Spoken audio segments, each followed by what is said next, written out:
Golbet guadagna il fondo, pallone che passa, il suggerimento centrale e tapin vincente sotto porta del numero 7 Andrea Tubani, che sigla il gol del vantaggio al quinto minuto di gara. La palla arriva precisa tra gli scarpini di Tubani, ancora Tubani, doppio passo, va con il mancino, pallone deviato, sarà calcio d'angolo.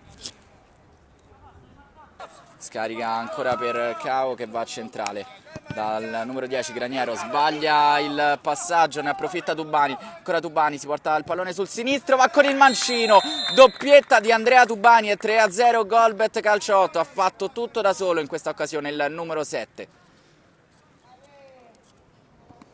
Galassi, giù la sfera, allarga ancora per Tubani, Tubani prova la girata, stava cercando l'Eurogol Andrea Tubani, il migliore in campo. Poi sbaglia l'appoggio Marchetti, capisce tutto De Marco, allarga sulla sinistra per Tubani, salta il portiere Tubani, ancora Tubani, prova la conclusione con il destro, troppo lezioso in questo caso, il migliore in campo.